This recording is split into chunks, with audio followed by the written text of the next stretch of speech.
Tá Oi, gravando, pessoal. Sossô?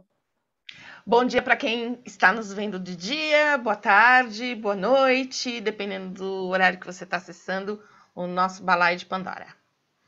Nós temos um convidado especial Não, hoje. calma. Não esquece de dar joinha, gente, de assinar, ativar o sininho e manda o aviãozinho. Manda aí o link para os amigos. A E Aline é a hoje, nossa menina do marketing. a gente tem um convidado muito especial, do coração. Gabriel. Vamos falar sobre o que o Gabriel veio. Mas primeiro Hoje a deixa ele se gente... apresentar. Gabriel, conta Não, um a gente pouquinho vai aí pra falar gente sobre quem é você. xamanismo. E aí a gente trouxe esse amigo, professor, terapeuta, que vai se apresentar com muito... A gente tem muito carinho por ele. Boa noite, então, gratidão, meninas, mulheres, amigas, amigos, por esse convite. É um prazer estar aqui com vocês para falar sobre xamanismo, que é o meu caminho espiritual, sobretudo, né? A minha forma de viver, de enxergar a vida, é isso, de partilhar quem eu sou, né? Com as minhas relações, com os meus atendimentos. Também dou aula desse tema, né? Então é um assunto que eu tô bastante mergulhado, né, dos pés à cabeça, nessa encarnação e em outras encarnações também. Então, gosto muito de falar sobre esse assunto.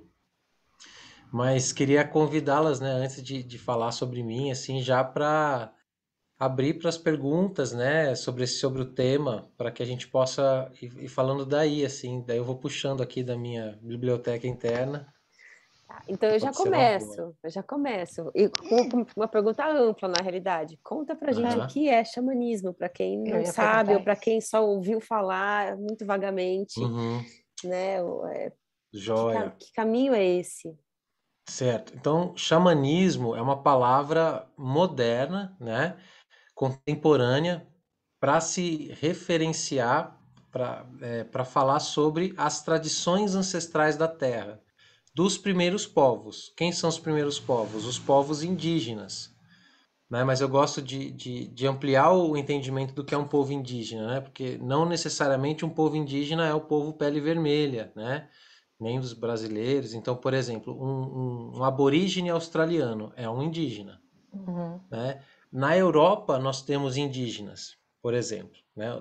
Temos os Sami, que são o último povo seminômade lá, né? Que são pastores de renas na Sibéria, são também povos indígenas. Então, nós temos povos indígenas no mundo inteiro, em todos os continentes. E esses povos indígenas têm formas de expressar sua religiosidade, sua espiritualidade. E aí os antropólogos, principalmente, né, estudando religiões comparadas e compreendendo, começaram a observar uma classe de espiritualidade, vamos chamar assim, principalmente dos povos siberianos, os povos Tung, e começaram a observar que as pessoas, né, que tinham essa ligação diferente com o sagrado, com o divino, né, os sacerdotes, os curandeiros, curandeiras desse povo, eles tinham e têm o nome de Saman. E daí, né, estudando esses Samans, o que cultuavam, o que faziam, quais práticas, eles foram identificando que vários outros povos né, no mundo tinham essas mesmas práticas. Exemplo, culto à natureza, culto aos ancestrais, transes ritualísticos, e uma série de fenômenos. Então, eles começaram a dar um nome para todas essas práticas que vinham desses primeiros povos, e aí deram o nome de samanismo, ou seja, a religião, a espiritualidade dos samans, que Uhum. era esse povo Tung lá na Sibéria, né? Só que aí, esse nome, ele acabou sendo um nome guarda-chuva, então, para falar de todas as práticas espirituais dos povos indígenas. Então, o que a gente tem aqui com os pajés brasileiros é uma forma de xamanismo. O que os índios norte-americanos têm lá nos Estados Unidos, no México, no Canadá também, né, é uma forma de xamanismo. Então, na África vamos ter xamanismo. Então, a gente vai ter xamanismo em todos os continentes, né? E aí o que liga é justamente isso, as práticas ancestrais dos primeiros povos, mas que hoje em dia também sai do contexto unicamente tribal, indígena, e adentra também a esfera não indígena, principalmente a partir da década de 70, movimento hippie, uma série de coisas, isso começa a sair, né? Assim como não só o xamanismo, mas outras práticas espirituais também saíram dos seus contextos locais e foram para o mundo, né? A própria yoga, vários contextos espirituais começam a ganhar movimento nessa década de 70 e hoje em dia estão cada vez mais fortes, né? Essas religiões mais antigas e mais alternativas, por assim dizer, né? Acho que é Socorro. um... Não, eu ia perguntar, a Ju pegou a minha pergunta, Pô, né? desculpa aí. Que eu queria, porque assim, apesar de ser neta de índio, eu sei muito pouco sobre o xamanismo, né? E o único contato que eu tive com o xamanismo, apesar de ser uma curiosa sobre espiritualidade, foi muitos anos atrás um ritual para saber o animal de cura. De De poder. cura. De poder. Geralmente é feito de poder, mas pode ser feito animal de cura também, né? Aí é um ritual específico. Eu participei há muito tempo atrás, foi o único contato. Mas me chamou a atenção, Gabriel, que você acabou de falar, sobre essa questão da ancestralidade. Porque, como eu acabei de dizer, eu sou neta de índio, então eu acho que isso é muito forte, né? Relacionando aqui a minha profissão, que é a psicologia, eu acho muito importante, é essencial a gente conhecer a nossa história, né? Perfeito. Fala um pouquinho para a gente da força que traz essa consciência da nossa ancestralidade. Uhum. Na verdade, né, se a gente for ver pela própria história, o xamanismo seria a primeira expressão do ser humano com o sagrado. A gente está falando das primeiras expressões, porque os povos primitivos, né? Então, na verdade, o xamanismo ele começa a surgir antes mesmo do Homo sapiens.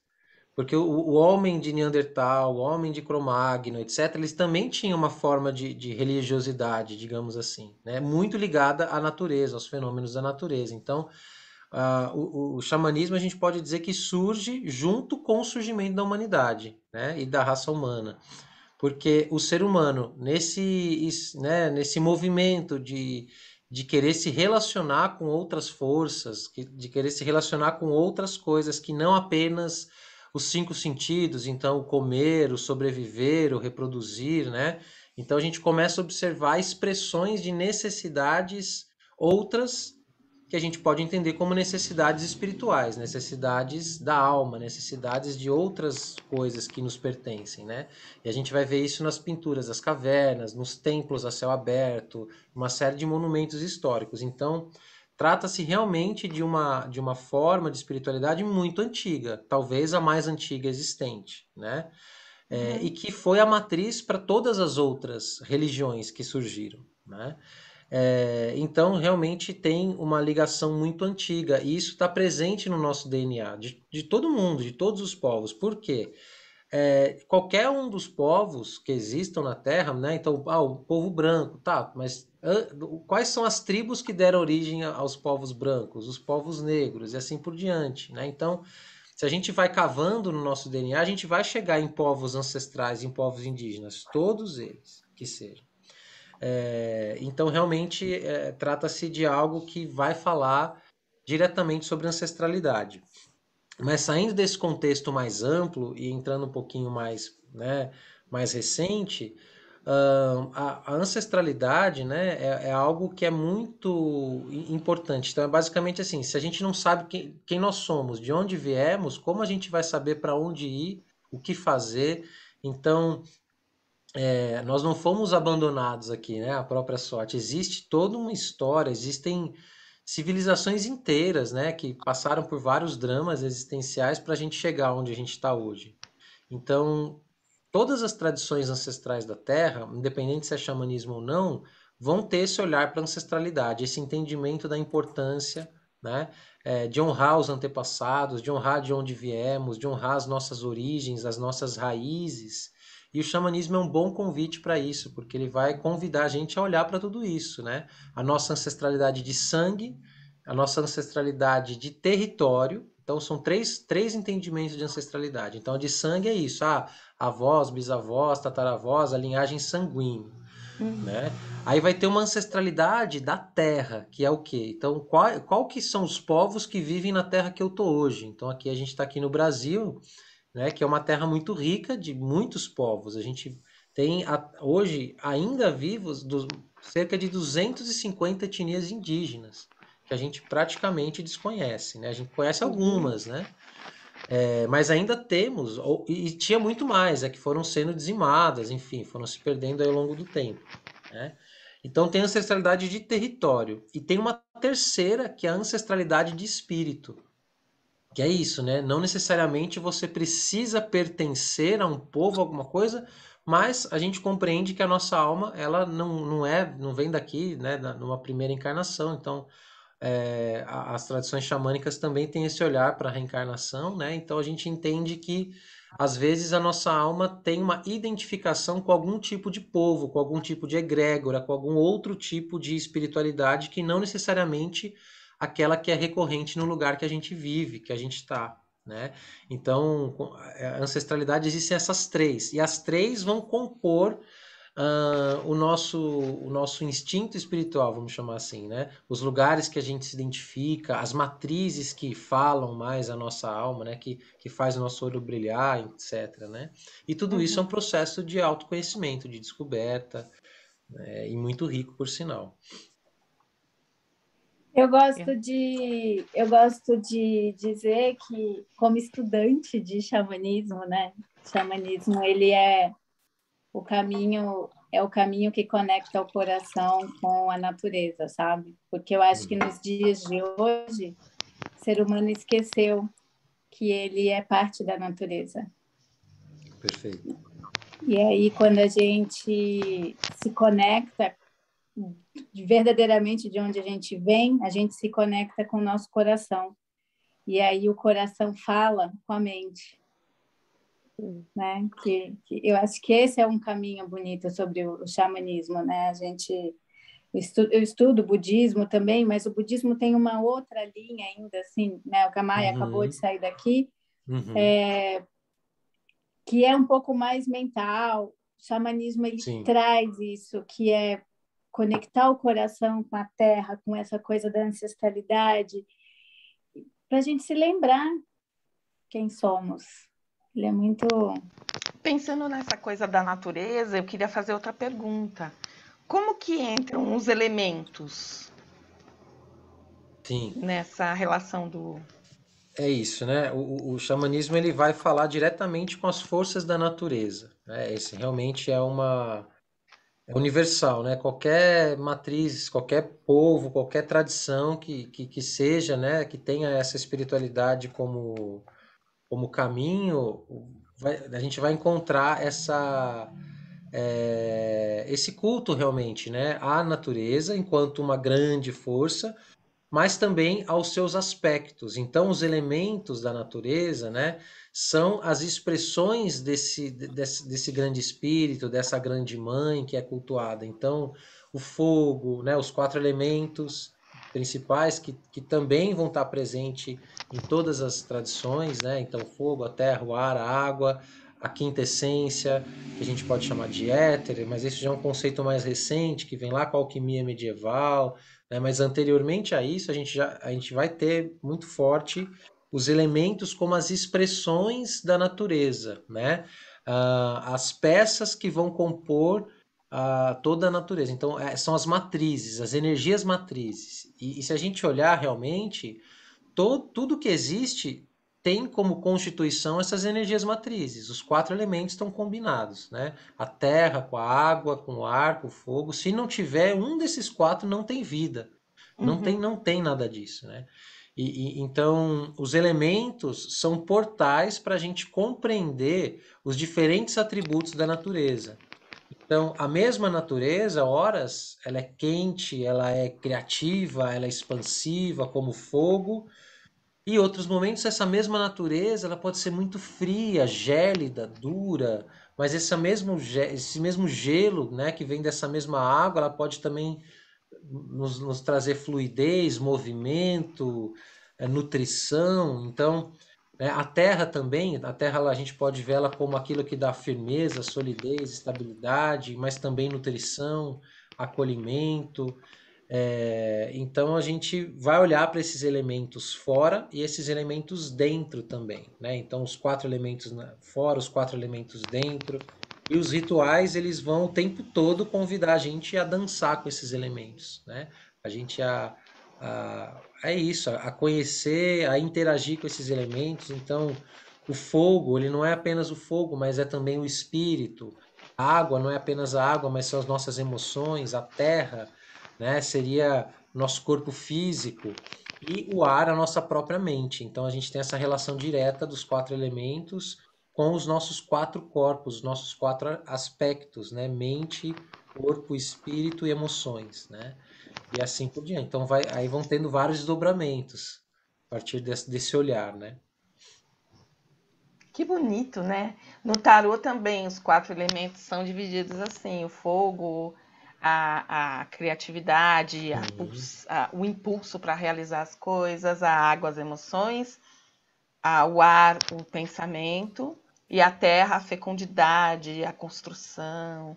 Legal isso, né? Exato, porque todas as tradições, elas existem em cima da natureza, e a natureza é a mesma.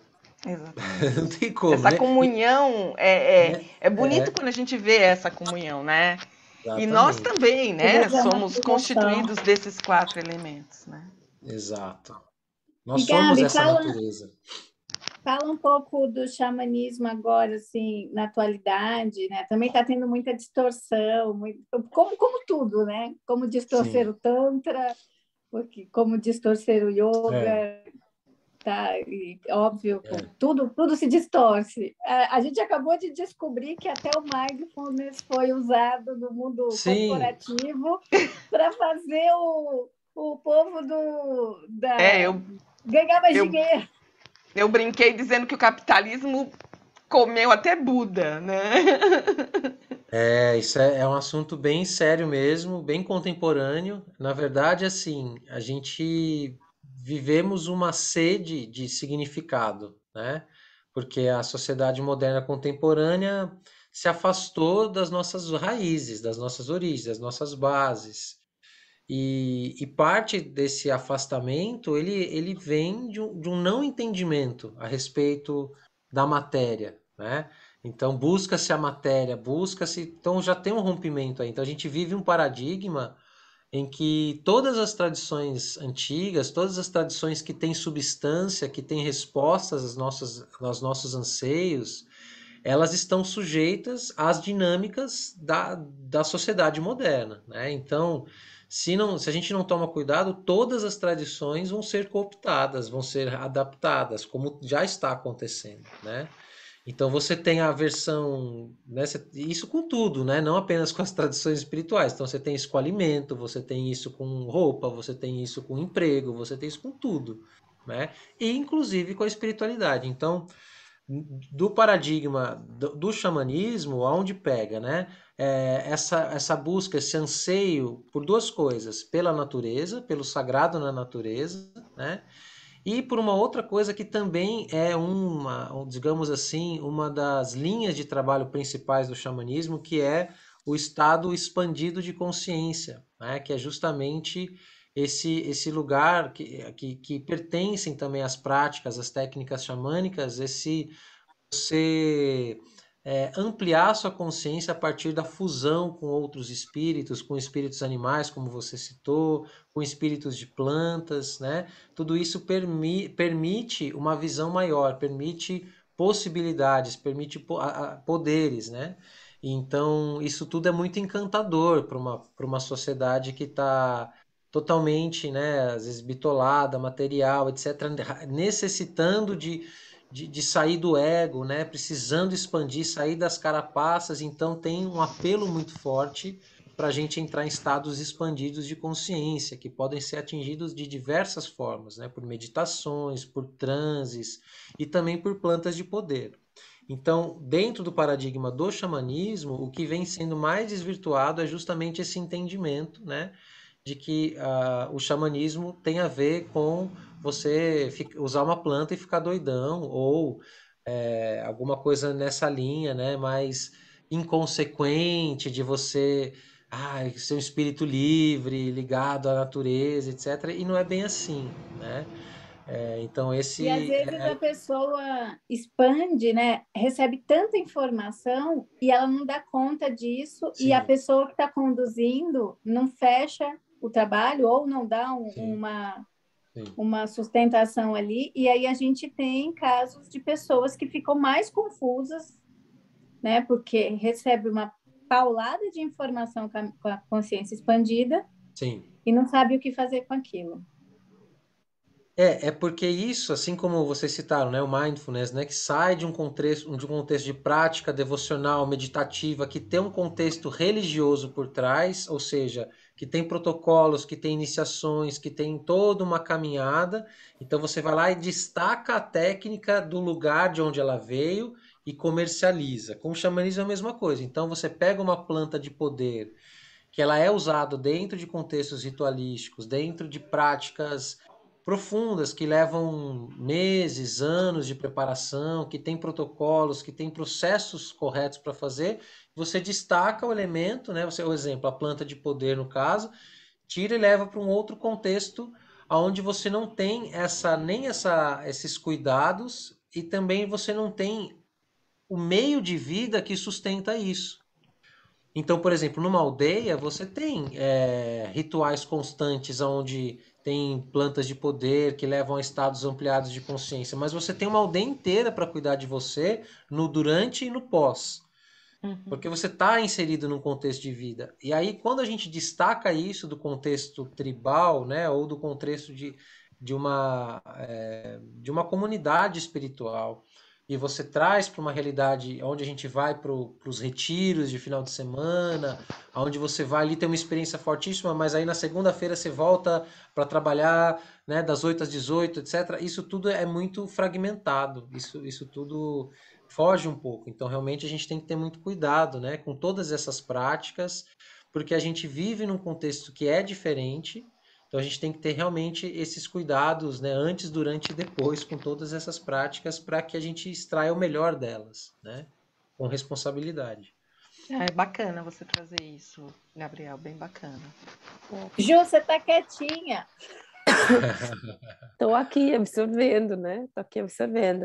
Mas estou pensando que eu estou pensando assim, uma pergunta que eu tinha, e eu acho que tem um pouco a ver com isso, como que então a gente experiencia, por exemplo, uma pessoa que quer conhecer o xamanismo? Que caminhos faz? Sabe assim, que portas bate para de fato chegar num lugar que tem esse cuidado, que tem esse respeito genuíno por essa tradição? E aí tem uma outra coisa depois de cantos, mas responde essa, que depois eu vou para os cantos. Você, inclusive, Gabriel, podia contar um pouco como você chegou, né? Então, são dois caminhos, né, principais, né? Um desses caminhos que eu acho que são bem sérios, responsáveis, é através das práticas e das cerimônias que ocorrem dentro dos contextos, né? Então tem práticas e cerimônias que acontecem dentro do contexto indígena, mas também tem práticas e cerimônias que acontecem dentro de um contexto que não é mais exclusivamente indígena, mas que tem a sua origem lá, mas que mantém-se uma tradição, né? Exemplos. Então a gente tem pessoas iniciadas, que a gente chama de homens e mulheres de medicina, que passaram por formações, por processos, etc., e que conseguem, com mais sabedoria, guiar processos. Então é uma forma da gente conhecer o xamanismo de forma segura. Então, não necessariamente você precisa estar caminhando, ter toda uma vida de dedicação, mas você pode, né? Então, existem várias cerimônias que estão dentro de contextos xamânicos, onde a gente pode ir lá e ter uma experiência séria, profunda, transformadora, de forma responsável, né? Buscas da visão, danças do sol, danças da águia, dança da lua, ah, tendas do suor, em alguns casos também cerimônias com plantas de poder, né? Então a gente tem vários exemplos de tradições. Outras formas, né? Aí vão ser mais recentes, são através dos cursos, das formações, das oficinas, né? Que seriam uma forma mais moderna, mas que tem respondido também a parte desses anseios, né? Assim como hoje em dia você não precisa ir para a Índia para ter uma boa formação de yoga, né? Você tem hoje pessoas que foram formadas, que se dedicaram, que estudaram, assim, a mesma coisa com o xamanismo. Então a gente tem pessoas que fizeram esse caminho, né? Bom, e aí a minha jornada. Eu sempre fui muito ligado à espiritualidade, isso por minha conta mesmo, mas também pela minha família, né? Venho de um contexto bem esotérico de família, então avó discípula do Sai Baba, os meus pais Rosa Cruz, tia psicóloga junguiana, com isso, com aquilo, com mais blá, né? Então era esse contexto todo. E aí, então, isso sempre foi, esse universo místico, esse universo espiritual sempre foi familiar, né?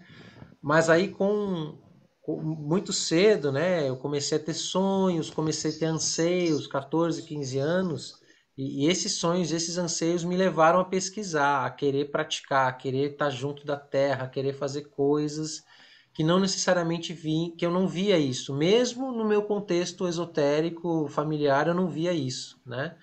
Então eu comecei a querer encontrar isso, né? E fui atrás, e fui conhecendo pessoas, e aí conheci um mestre, né? Um professor, que foi meu primeiro professor de xamanismo, que além de ele ter passado por formações, iniciações, ele também é um professor universitário, então ele tinha bastante essa interface, né? Do ancestral e do moderno, então ele me instruía através de trabalhos, de meditações, de práticas, de rituais, mas também de muito estudo. Então tinha que fazer resenha de livro, tinha que fazer questionário, né? Então foi uma formação bem longa, né? Durou anos, assim, e coincidiu também com a minha entrada na universidade, né? Eu escolhi ser engenheiro florestal, então tive uma escolha de estudo, de graduação, que também me permitiu estudar a natureza, estudar os povos tradicionais,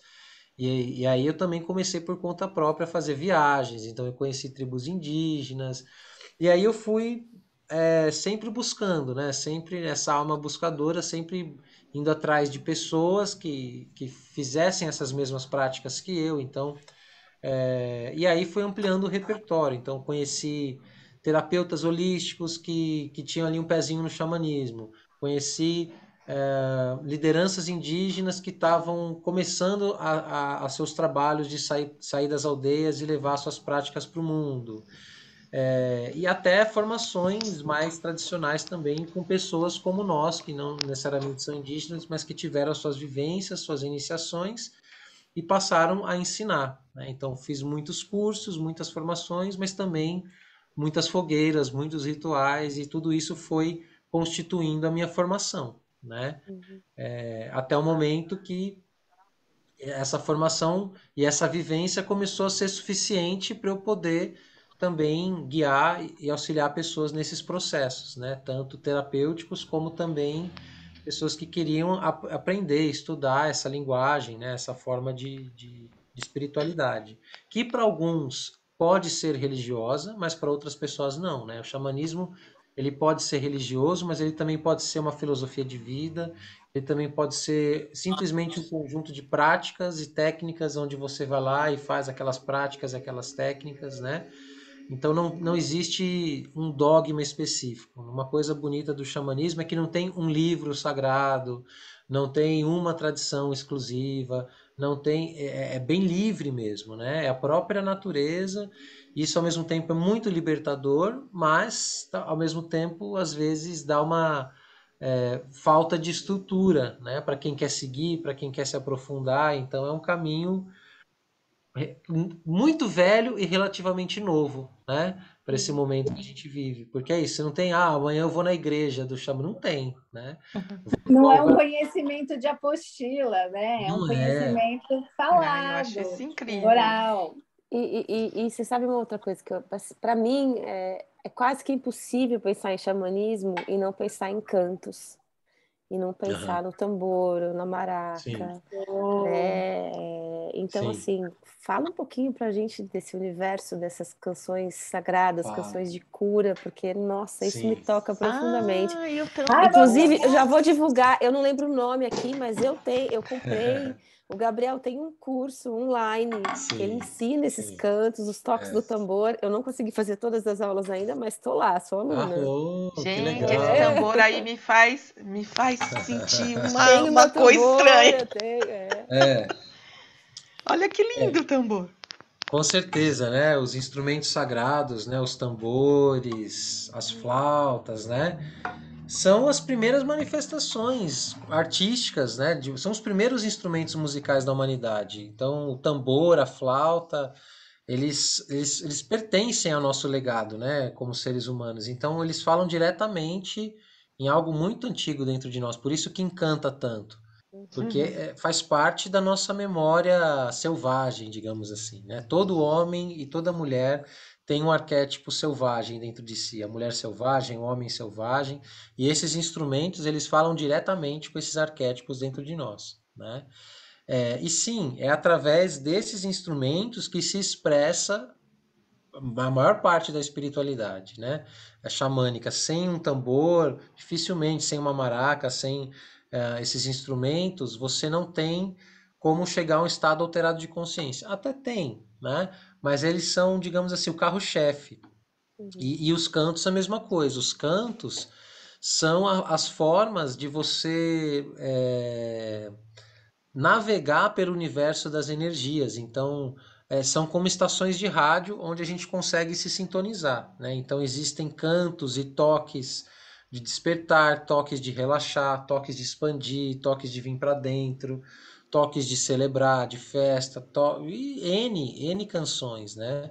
E os povos indígenas são muito musicais também, justamente porque expressam toda essa riqueza, essa diversidade através da música, da arte e dos instrumentos, né? Realmente é difícil dissociar o xamanismo de tudo isso, né? Dos animais, da natureza, dos ancestrais, mas também dos instrumentos e dos cantos, né? A gente pode fazer um canto Tá. aqui também para. Então, vamos fazer um canto Ai, Ai, que que lindo! para. Não, vamos fazer assim, ó. Então, nós Como vamos, eu nós sou vamos a terminar o balaio conselha com um na hora, canto. Maravilha. a gente vai terminar o balaio com o canto. Isso. Então, né, E agradecer a presente. Gabi. Gabriel, conta pra gente rapidinho. Eu não sei o nome mesmo do curso, eu esqueci. Embora Assim, dos cursos, né? é. Tá, então eu tenho 3 formações. Uma delas é o curso de xamanismo, técnicas e práticas ancestrais de cura, onde eu Uhum. tenho a formação presencial e a formação online, que inclusive vai começar uma turma agora no dia 29, domingo, né? São vários encontros, 7 meses, enfim, onde a gente vai aprofundando por todo esse caminho. É um curso ao vivo, né? Mesmo online, é ao vivo, em tempo real. Aí eu tenho um curso especializado nessa parte da música, né? Que se chama Sonora Xamânica, onde eu vou explorar os cantos e os tambores, né? Os diferentes toques, os diferentes cantos. Tem uma derivação da flauta nativa, né? Que é o Ciutan, que é um curso para ensinar a tocar a flauta nativa americana, né? E tem também o curso de xamanismo celta, que é uma outra vertente, é uma específica, né? Uma linha específica de xamanismo. Então são esses que tem aí, esse cardápio de opções. Muito bem. Gratidão pela sua presença, pela sua partilha. É um prazer.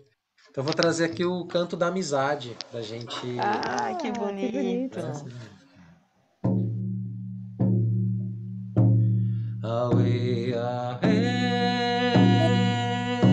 awe, aha, awe, aha, awe, aha, awe, aha, uya, awe, aha, awe, ho, yo,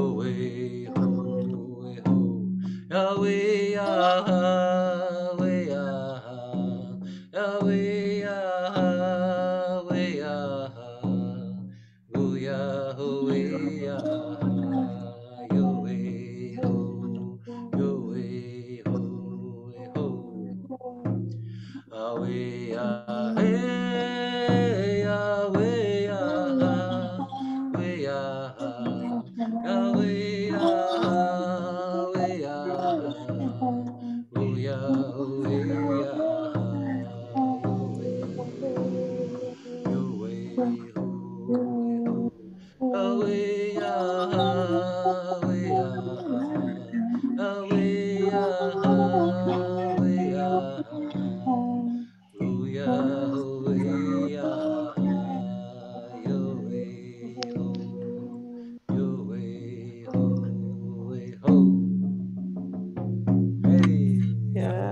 Gratidão, Gabriel. Que lindo. Gratidão. Obrigada. Olha que presente, pessoal que está assistindo a gente. Um beijo grande, até o próximo episódio. Até o Obrigado. próximo. Sucesso nos vídeos, nas entrevistas. Vamos que vamos. Um abraço.